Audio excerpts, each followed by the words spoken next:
good afternoon, ladies and gentlemen. Actually, it's still good morning here, 11:32, and we'd like to bring this session as close to on schedule as we can, not least because we have, again, three full defense ministers speaking in this third morning plenary. And there's a ministerial lunch that will follow punctually at about 1 p.m. today.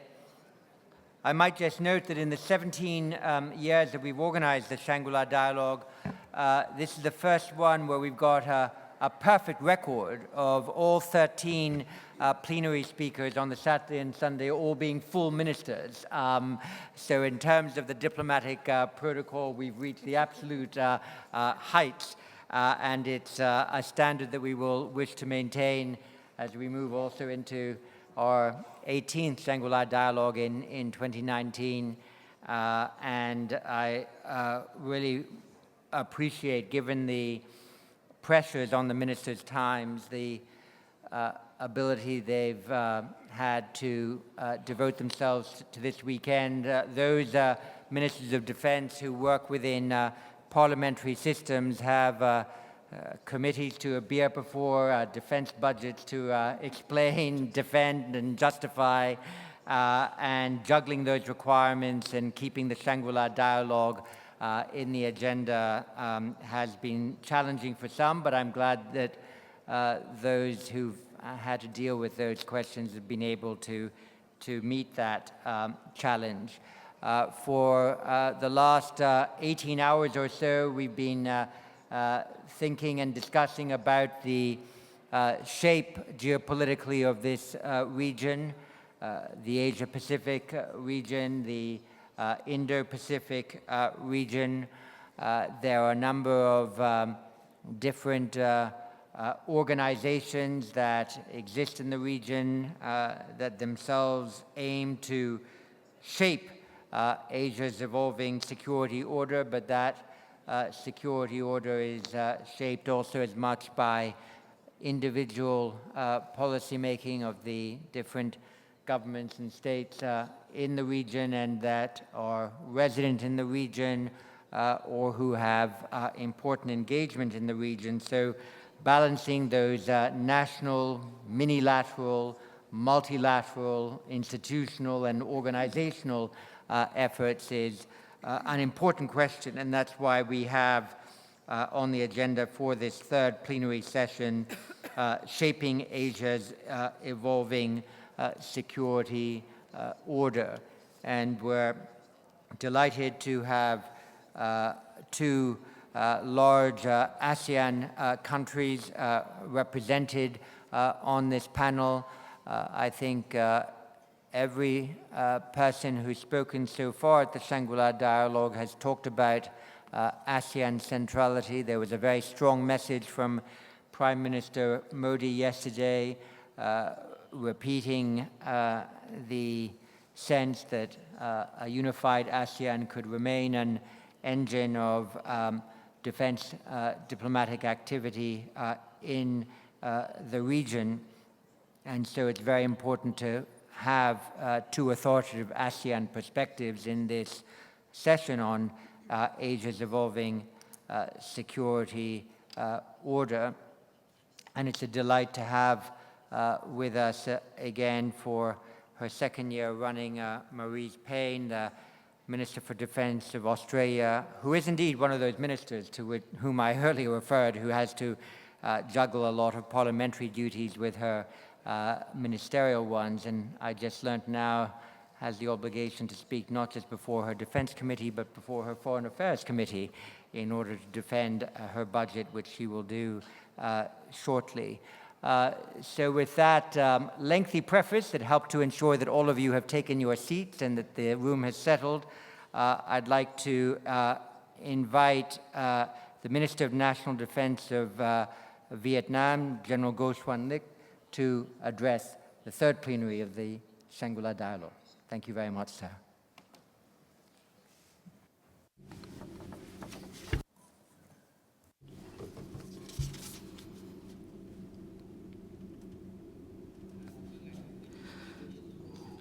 Dr. John Chipman, ladies and gentlemen, after 16 years, Shangri-La Dialogue has proven its role and position with practical cooperation in promoting dialogue, mutual understanding, and cooperation for regional peace, stability, and prosperity.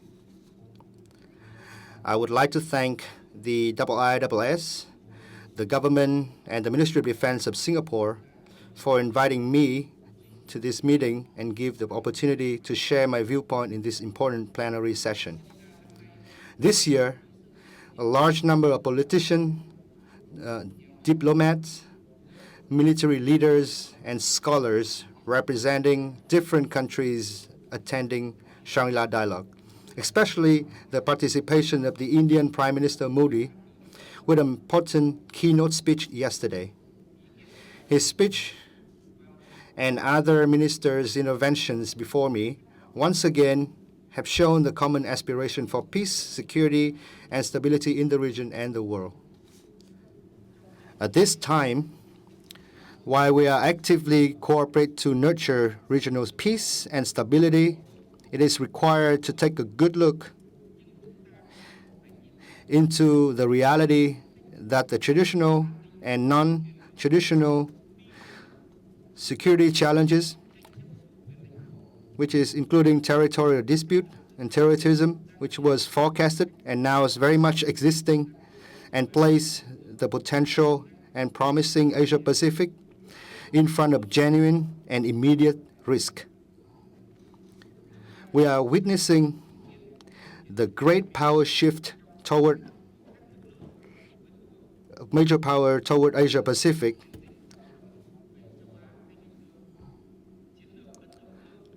with the Indo-Pacific Strategy, Belt and Road Initiative, and a series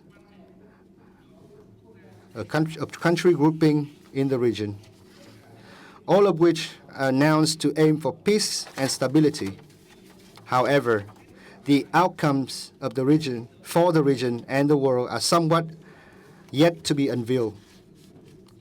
I believe the topics shaping Asia evolving security has a great significance and somehow might be able to answer this big question for our region. I'd like to stress on the situation in Korean Peninsula with recent positive signs. The efforts of DPRK, ROK, and other countries have brought us hope that the US, DPRK, ROK, and other major powers, including China, Russia, and the international community, will continue to act responsibly for peace, security, and denuclearization of Korean Peninsula that contribute to regional peace and security. However, the peace and cooperation process in Korean Peninsula and beyond still remain a stretched and bumpy road.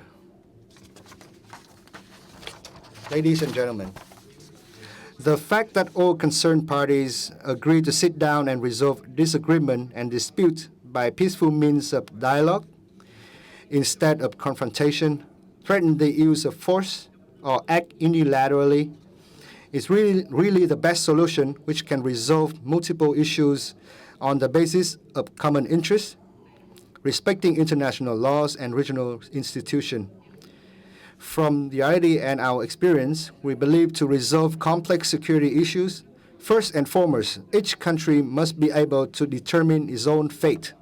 At the same time, it requires support and assistance, especially from major power, in an impartial and fair and objective manner with the expression of common interests of international community. With that, the message that I would like to deliver today is independence, self-determination, promoting cooperation, adhering to international laws are the foundation of security, peace, and development. So how do we cooperate to achieve that future vision? First, all security architecture and mechanisms must be in line with international laws. fundamental principle of the UN Charter, recognized code of conduct and regional commitments, which are the foundation and the political consensus of all parties for common interests. Building mutual trust by conducting consultation, information exchange, high-level visit, and promoting joint activities among militaries, and enhancing civilian and military coordination. Most importantly, all parties need to clarify their policy, show their goodwill, determination, to honor their commitment and legal obligation, and walk the talk. All parties, especially major power, need to act responsibly, to shoulder the responsibility in the joint effort for peace, stability, cooperation, and development of the region. But particularly, they need to be self-controlled, refrain from the use of force or threaten the use of force, and avoid unilateral activities that could complicate the situation. To effectively implement, expand, and diversify regional and trans-regional dialogue, defense, security, politics, and economy cooperation mechanism. Continue to promote the sharing of information and experience in crisis prevention and management, sharing toward practical cooperation. First is in the field of HADR, maritime law enforcement, maintaining freedom of navigation and overflight, counterterrorism, anti-piracy, etc. Consider establishing a new mechanism to assist concerned parties to peacefully resolve security issues, dispute, especially complicated one, namely Korean Peninsula, East China Sea, the East Sea or South China Sea, while respecting sovereignty, territory, international law, and non-interference in each other's internal affairs. Encourage parties to utilize dialogue channels for policymakers to share and discuss with academia toward a bigger picture beyond international interests. Ladies and gentlemen, ASEAN is a model of cooperation and integration for medium and small nations, which is playing a growing important, positive, and central role for the common efforts of shaping security architecture and maintaining peace and stability in Asia-Pacific. The unified and solid ASEAN is proven to be beneficial for all member states and partners in conflict management, preserve security and stability of the region on the basis of both common interests and national interests in accordance with international law. The main focus of ASEAN to enhance the security-related capability, conduct confidence building, preventive diplomacy, and cooperate for conflict resolution, together with other countries to establish a sustainable security order. A number of ASEAN-led mechanisms are including the ARF, ASEAN Regional Forum, ASEAN Maritime Forum, East Asia Summit, ASEAN Defense Minister Meeting, and especially the ASEAN Defense Minister Meeting Plus, ADMM Plus, which is a significant mechanism in participation with dialogue partners and plays an important role in promoting dialogue and high-level contact to build confidence and deal with various non-traditional security challenges. In 2020, Vietnam will be the chair of ASEAN and also celebrate the 10th anniversary of ADMM Plus. We will try our best to put forward two documents, including Asia-Pacific Security Vision Statement within ADMM Plus, and promoting ASEAN centrality and attached to the unity of solidarity and responsibility of ASEAN member states. This is within ADMM. Vietnam wishes to continue to receive support and active participation of dialogue partners and other countries, especially major powers, on the basis of respecting ASEAN's centrality, so the ADMM Plus could actually become an open and inclusive defense cooperation mechanism to mobilize the collective power in dealing with common security challenges. Ladies and gentlemen, Vietnam always values peace and consistently advocates independent, self-reliant, peaceful, cooperative, and development foreign policy. Multilateralize and diversify our international relation and strategically balance the relation with all nations. We pursue a defense and peaceful defense policy. We do not take side with one country to against on another. We do not use force for threaten or the use of force. We do not allow foreign country to have military base in Vietnam. We respect the independence, sovereignty, unification, and territorial integrity of other countries in accordance with international law, regional norms, and request others to respect ours. We put our national interests first, but also take into consideration the rightful interests of others. Regarding the issue of the East Sea, South China Sea, we are consistent with the support of peaceful dispute resolution on the basis of international laws, including UNCLOS 1982, observe the DOC, and promote the establishment of COC as a means to build strategic trust between ASEAN and China, and to show the determination of concerned parties to contribute to regional security orders in accordance with international law. Under no circumstances, one could not make excuses to militarize by deploying weapons and military hardware on dispute area against regional commitment. Instead, all sides need to show their responsibility, a order at sea, so that the East Sea truly become a sea of peace, cooperation, and friendship. Beside the mission of safeguarding national independence and sovereignty, Vietnam People's Army has been actively participating in sustainable development program of the UN and the Millennium Goals, including peacekeeping. Recently, within a relatively short period of time, the national flag and the uniform of VPA personnel has become a familiar and trusted symbol in United Nations missions and the people in the faraway continent of Africa, where damages of conflicts and war exist. Ladies and gentlemen, in a globalized world, the fourth industrial revolution is happening vigorously, which brings about growing security challenges as well. No individual country could be developed by single out from the regional and international community. The fate and responsibility is on our shoulder. Whether Asia, Southeast Asia could retain peace, security, and prosperity relies on the course of actions we choose today. One of them is the effort to build common security institution and architecture in accordance with the basic principles of international laws, mutual trust, and responsible behavior of all parties.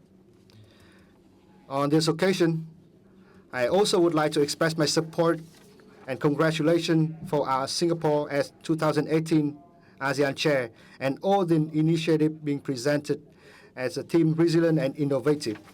This spirit will help ASEAN to be more steadfast in shaping regional order, supporting and coordinating and promoting common effort for peace, stability, enhancing economic integration toward people with a spirit of dialogue and cooperation. I'm optimistic that with practical and wholeheartedly cooperation of all of us, the turbulence in Asia-Pacific can only bring us closer together, encourage us to try harder for common interests for the brighter future of each country and the entire region. With that, I would like to conclude my presentation with a quote from President Ho Chi Minh. Security and freedom can only be guaranteed by the independence of each country from any major powers and by the voluntary cooperation of each country with all other major powers. Thank you very much for your attentive listening.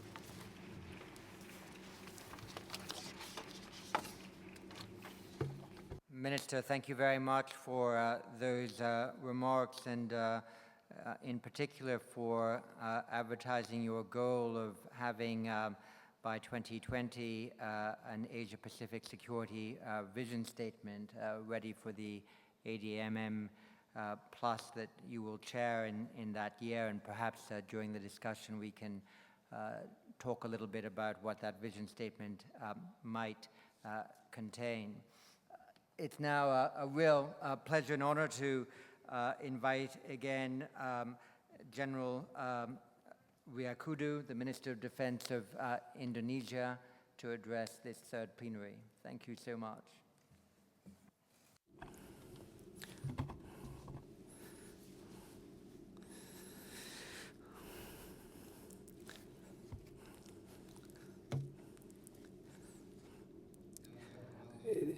The Honorable Defence Minister of Singapore, the Honorable Director General and Chief Executive of IISS, Dr. John Chipman, Defence Minister, and the respectable participant of Shangri-La Dialogue event. It is such an honor for me to meet all of you at this esteemed event of the Shangri-La Dialogue 2018 and to be given an opportunity to share opinion in shaping Asia's security order and in the new architecture with this evolving during our third session of the plenary.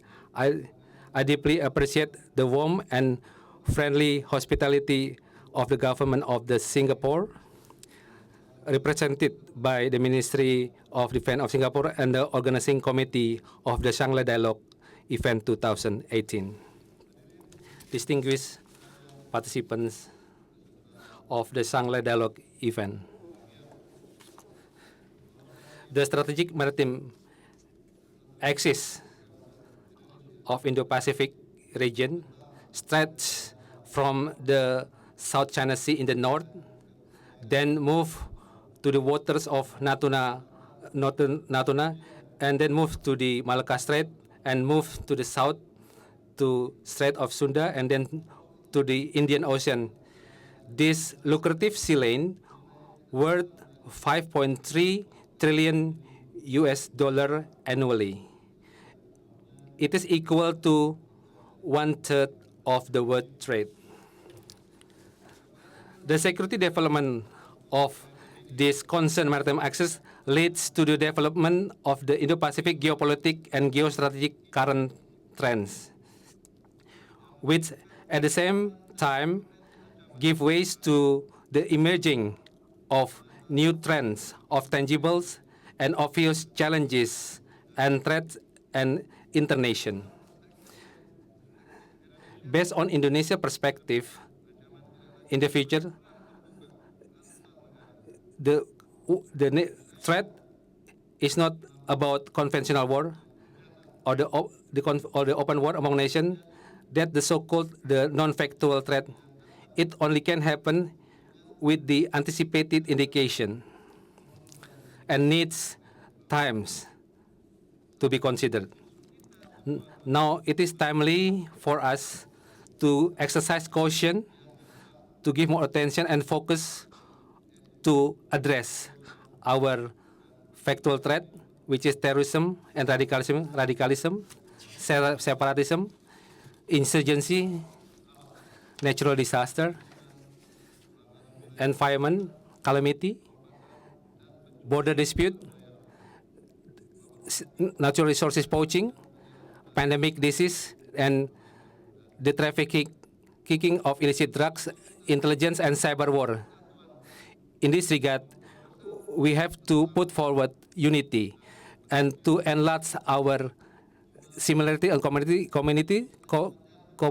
commonality, and to decrease our divides, to address our factual threats in front of our eyes that can happen anytime.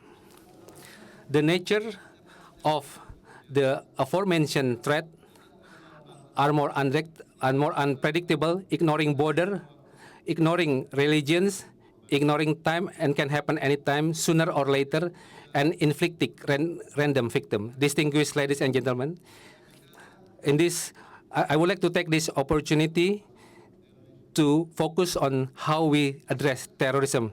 It is quite regrettably that recently Indonesia affected by new pattern of terrorist attack involving of one full family member in Surabaya and other terror incident in other part of Indonesia.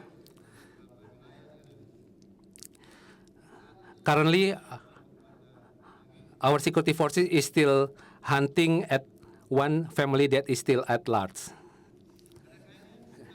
They are not representing, they are not Islam, because the teaching of Islam is far from what they are conducted. The Islamic religion is about peace and love. What they are doing, they are following the misleading religions, what we call it the evil religions. It doesn't make any sense where a mother can bring the children to commit suicide.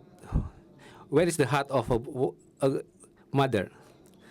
A mother is supposed to have the instinct to protect her children from any threat and challenges that can inflict their children. Even a tiger will not hurt their children, and the tiger won't eat their children. So that's why we have to fight against this perverted ideology and misleading ideology. And they are indoctrinated by the misleading ideology with the false promise. When they die, one, they will go to heaven, and secondly, they will meet God. Then they will be forgiven by all their sins and mistakes. And the fourth one, 70 of their family members will be brought to heaven. And the fifth one, the man will meet 72 angels in the heaven. This is false understanding or thinking. It doesn't make any sense of human beings. With this perpetrator, they are not going to heaven for sure, even the other way around.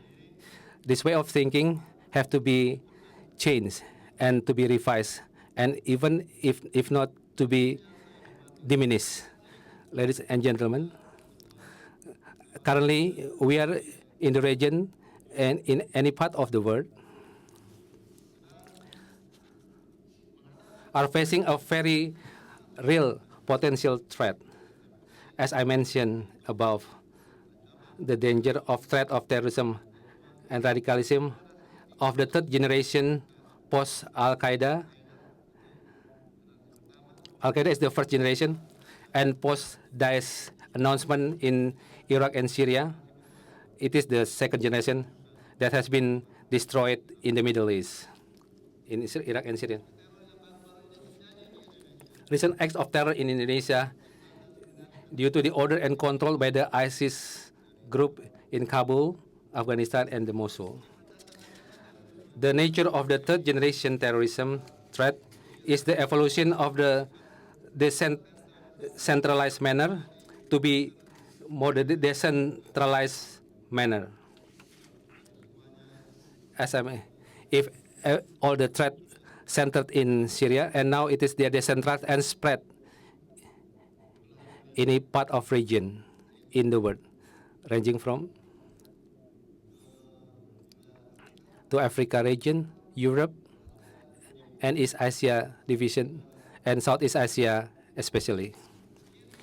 One of the typical of this third generation is the returning combatant from the Middle East. Based on the intelligence data, there are about 31,500 ISIS foreign fighters join fighting in Syria, out of which 800 from Asia and 400 from Indonesia.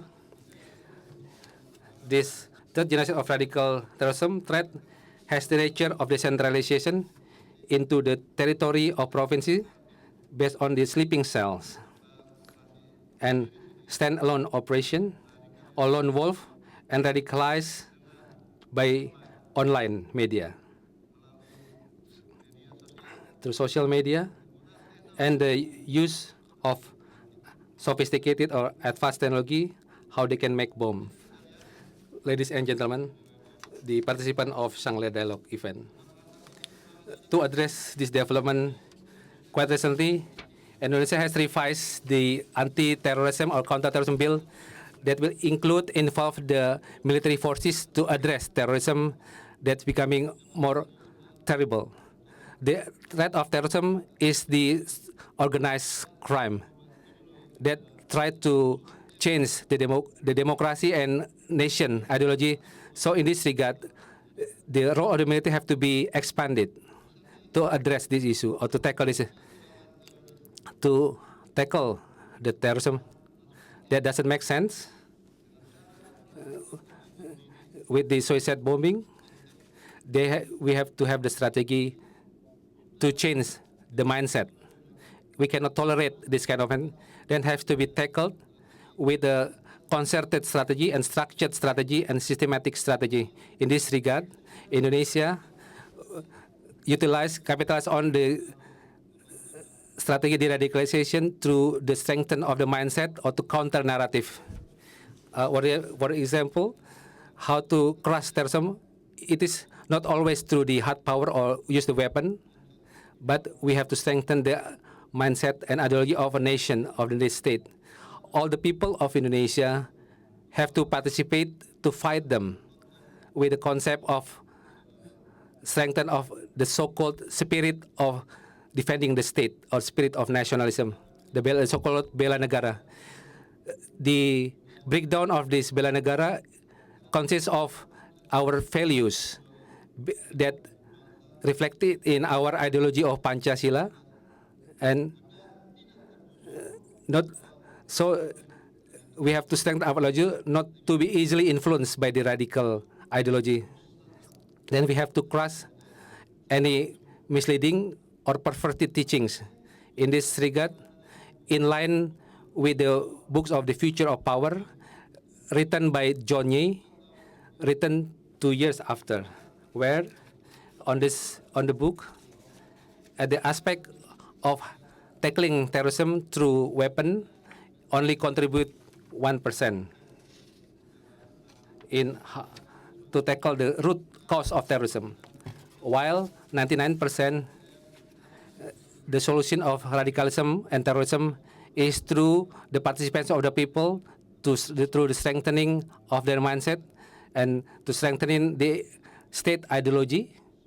Then I believe that what I'm conducting is already in line with what is written on this book. The key aspect to respond these common challenges in the international realm is about resolution through the mechanism of security consultation through bilateral and multilateral approach.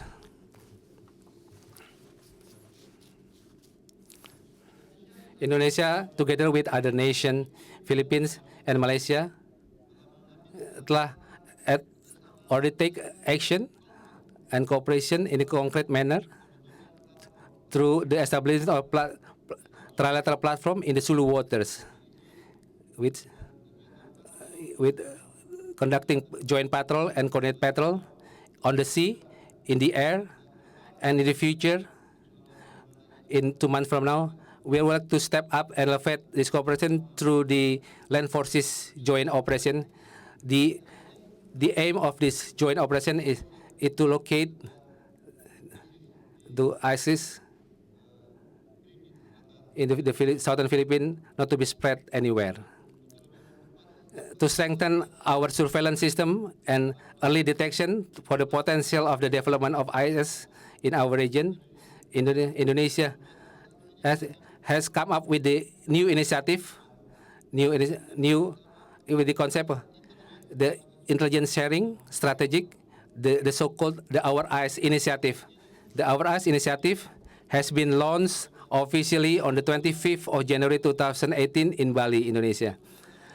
The framework of this cooperation really hope to strengthen the cooperation in the region to tackle our common challenges, especially the terrorism threat. And this concept has been supported by partner countries like the US, Australia, Russia, Japan, and also at this time in our ASEAN region, at least 3 areas of cooperation, of maritime cooperation, that have become the focus of the work with the coordinated patrol in the Malacca Strait, maritime cooperation in the Gulf of Thailand, as well as the trilateral cooperation in Sulu waters. These 3 platforms of cooperation will be expanded to include other ASEAN nations and the ASEAN partner countries like the US, Australia, Japan, and other nations. The expansion of this cooperation is needed to create interconnectivity among these platform cooperation in the sub-regional nation. We have to take a precaution and special attention to the development of Rohingya crisis in Myanmar. It is not only about supporting the humanitarian issue, but we have to have a concrete action and step, that concrete and concerted effort in the proper manner, because if it is not properly managed, this refugee, that vulnerable refugee can be recruited by the IS group to strengthen their network. Nowadays, we already been busy to tackle the development on IS, and you can imagine if they have been strengthened by this new recruit. Ladies and gentlemen, we have also to put aside the geopolitical ego among major powers that can expand the gap, that eventually that can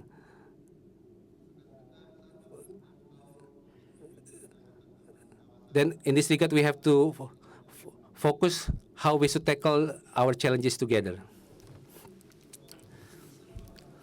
The influence of the geopolitics based on ego, can exacerbate the situation, then cannot focus on our noble obligation, how to achieve prosperity for our people and security of our people. In this regard, can jeopardize the situation in our region. And then it can create uncertainty. It is enough that we can see the people to become the victim of the terrorist action and also the victim of other threat. It is timely for us to recalibrate our security architecture and our security order with the new one, with the more humanitarian orientation, with openness and transparency manner, and by enlarging our commonalities and decreasing our differences.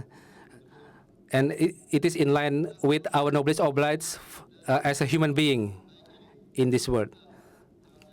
It is timely to discuss and to deliberate to establish like the regional geostrategy platform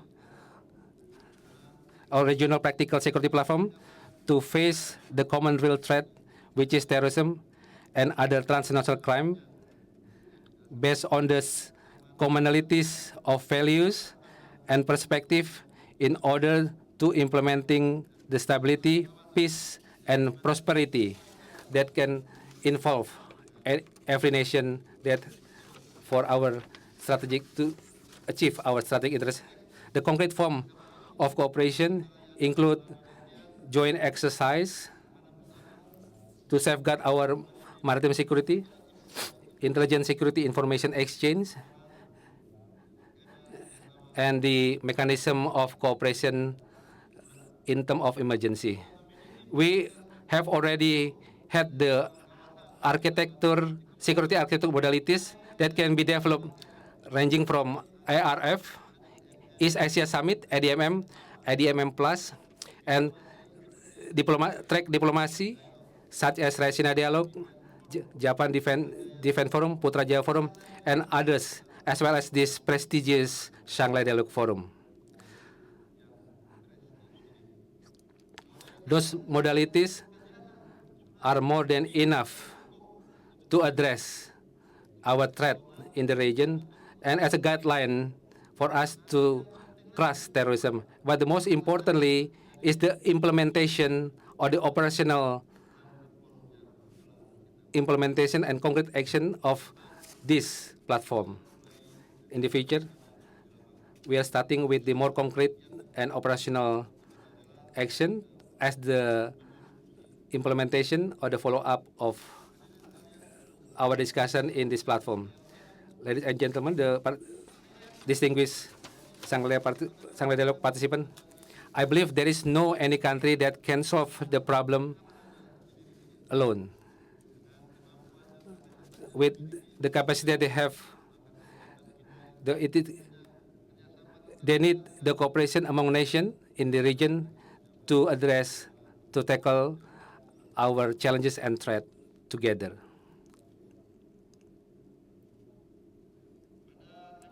Finally, the need to recalibrate the security architecture of the Indo-Pacific region is an urgency that needs to be realized or materialized so that we can navigate every threat and challenges in the region appropriately and correctly and proportionately. This is we do for the sake and demonstrate our willing to safeguard our people and eventually can realize our common prosperity. There is some proposal that I would like to propagate. Terrorism is not about Islam, but it is only on behalf of Islam. So every Muslim country have to propagate the true Islamic teaching in every mosque, television, and in the social media. It's about the horrible terror attack that bring Islam as the underlying. In fact, they are not Islam, and they are not going to heaven.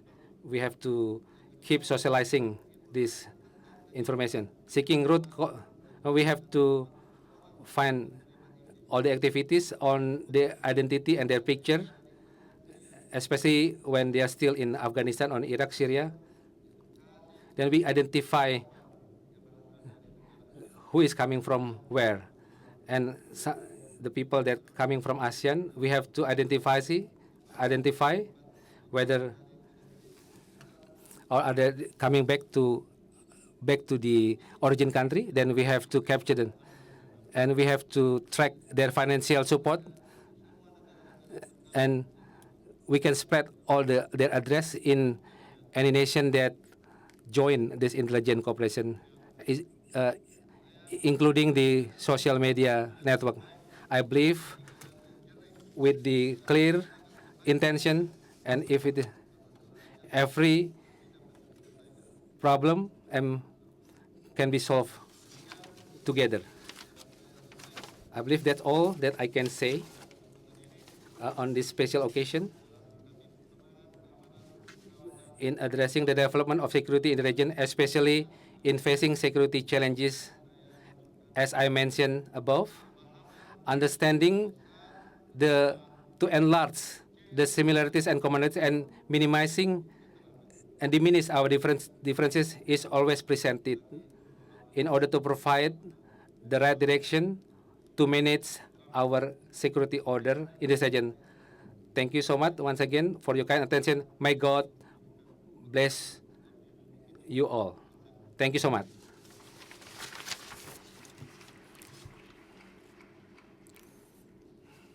Minister, thank you very much for reminding us that the Asian security order can be upset by transnational threats, including those that come from other regions of the world and migrate back and forth, and also for your reminder that one of the best defenses against transnational threats is state building and the development of good governance and sense of national solidarity, which I think is an experience that many countries that have suffered from transnational movements of the kind that you described have also grappled with. It gives me also an opportunity again to advertise, given that you've talked about the interdependence effectively of security as between the Asia-Pacific and the wider Middle East, to recall that between the 26th and the 28th of October this year, the IISS is hosting the Manama Dialogue in the Kingdom of Bahrain, as it were, the sister dialogue to this Shangri-La Dialogue. And I think everyone who normally participates in the Manama Dialogue is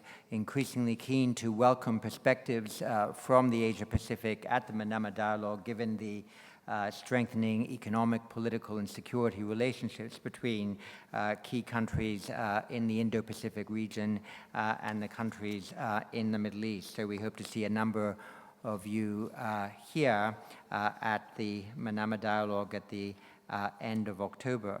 Now it's a great pleasure to invite Marise Payne to take the floor. She's actually being made to work extremely hard this weekend because this is her second address to the Shangri-La Dialogue. She spoke yesterday to a group on new defense technologies in the Asia-Pacific, now the even bigger subject of the Asia Security Order.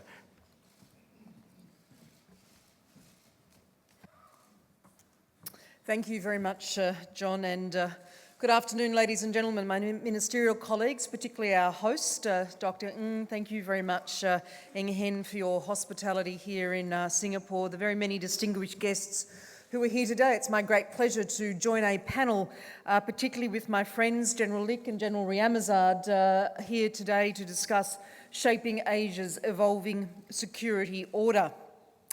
I appreciate both of their insights, which they've shared with us this morning, and also remark upon the generous hospitality they've both always showed me when I have visited their countries in recent times. Thank you very much. Colleagues, nobody here needs to be reminded of the far-reaching strategic importance of the Indo-Pacific region. We see how our region continues to drive the world economy. Over the past decade alone, it has contributed 2/3 of global growth and now accounts for 44% of global GDP and rising. That economic drive sees re-emerging and rising powers in the region rapidly expanding their influence and intensifying competition. So how the United States and China resolve differences over trade, how and when denuclearisation of the Korean Peninsula is achieved, how we foster behaviour consistent with the rules-based global order, how territorial disputes in the region are resolved, are all challenges that are actually global in scope.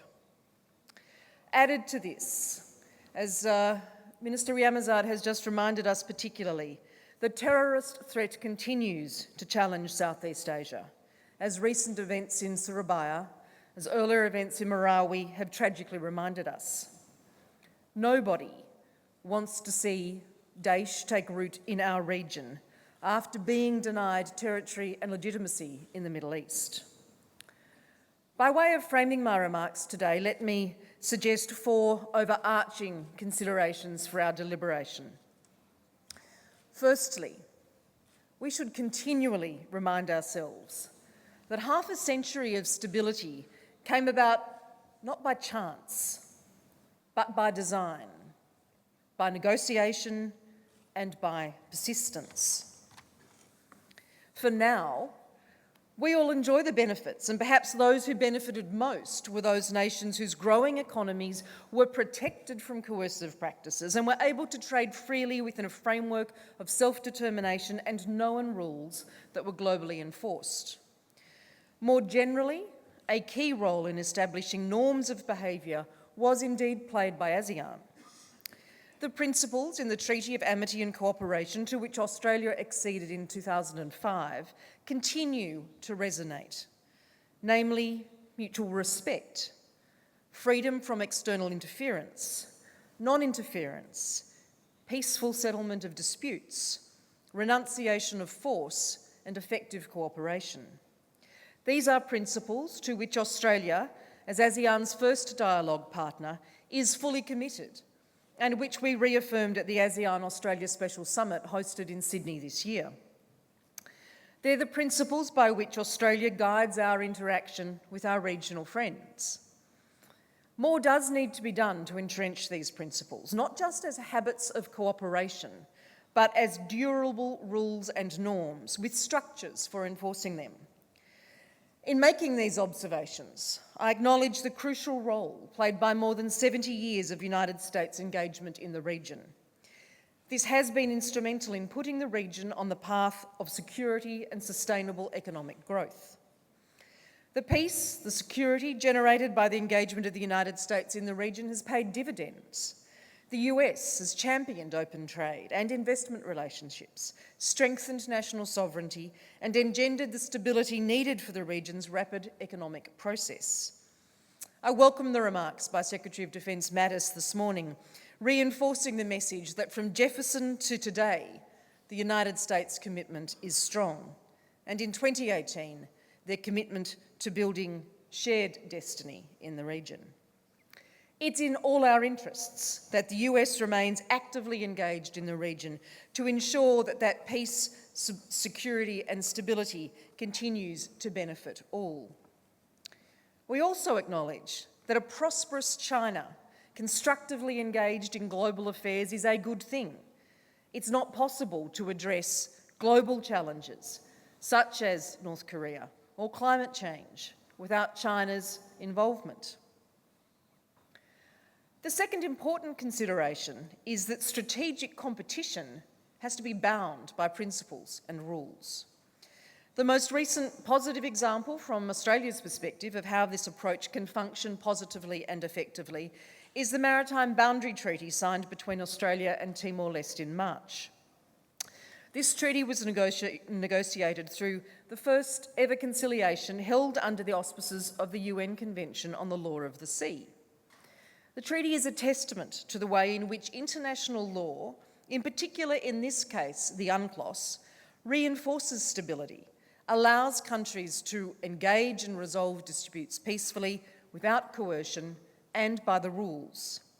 It's a good example of the rules-based global order in action. The third consideration I would suggest is a vital lesson in history. Disruptive changes in international relations, when imposed on others, create instability.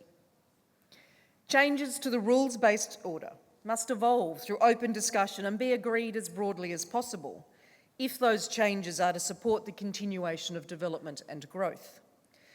Adopting a might is right approach is contrary to the interests of all nations. Rules that have served us so well for so long, and from which we have all benefited, should not be carelessly discarded, but it doesn't mean that they can't evolve and adapt. Indeed, they must. The guiding principle for any process of change must be that one country can't author rules for others. So recasting of the rules needs to be a transparent and collective effort, open to international scrutiny, especially but not only if it affects the global commons. Nations must also have the right to be free from coercion or criticism when they lawfully and reasonably communicate concerns about the behaviour of others. This extends to the reasonable expectation that rules, not the exercise of power, govern our actions.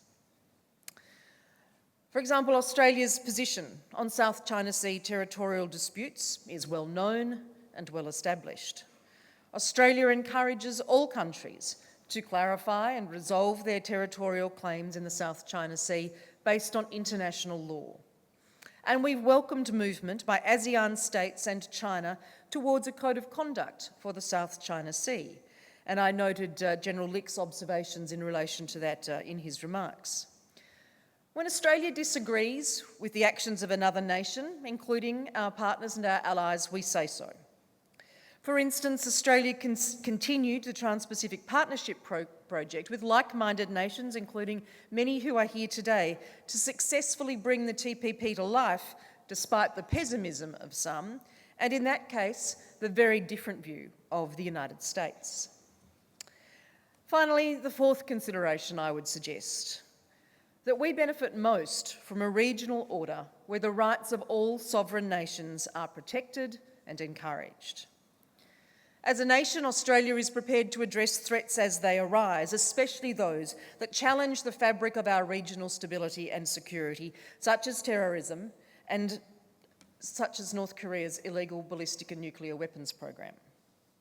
In that context, Australia has recently deployed a P-8 Poseidon maritime surveillance aircraft to support the international community's enforcement of the UN Security Council's sanctions against North Korea.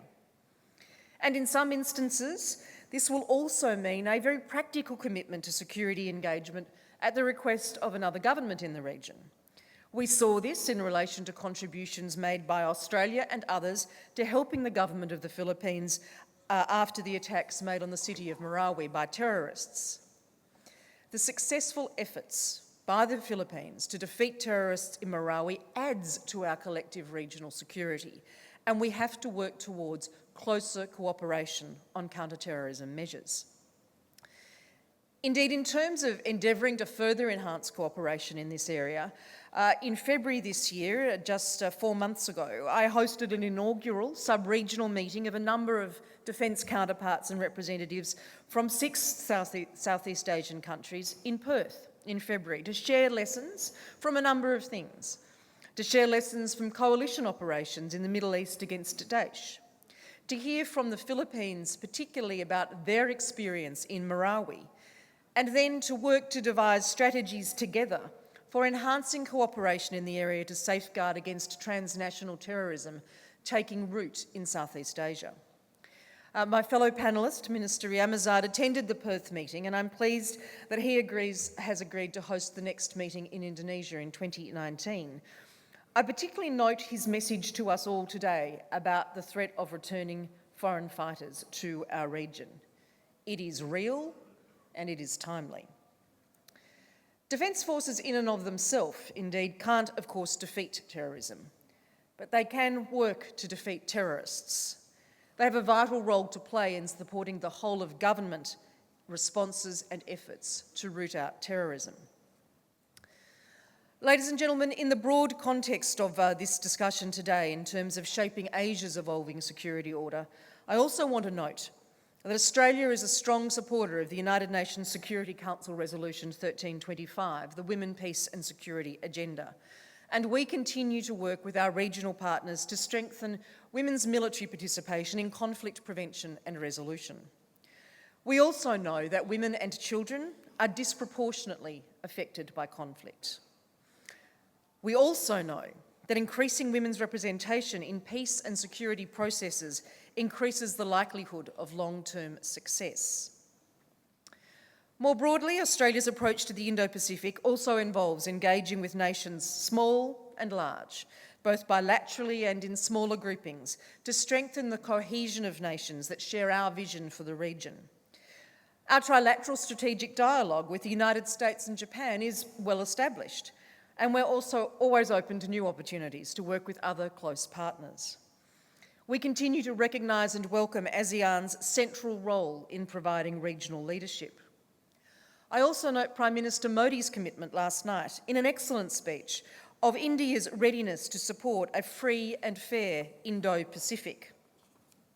At a time of unprecedented geostrategic, economic and technological change, active, engaged leadership is vital. As the Prime Minister of Australia said here last year, this is about us choosing the region we want. We should not be settling for a future imposed on us. Our Australian 2017 Foreign Policy White Paper is another investment by the Australian Government in enhancing regional transparency. It reaffirms the assessments and the broad objectives of the Australian 2016 Defence White Paper, which remains for us the blueprint for our national defence policy settings. Both those white papers leave no room for doubt as to the commitment that Australia makes, and indeed will continue to make, to shape a security order in the Indo-Pacific region that will benefit all. I think the most important commitment that we here can all make at the end of this conference is to respect the rules-based global order that has served us and our prosperity so well in the past, and to recognise that its preservation depends on our determination and our perseverance to see that it continues. I thank you all very much for the opportunity to make some remarks this morning, and John, look forward very much to our discussion.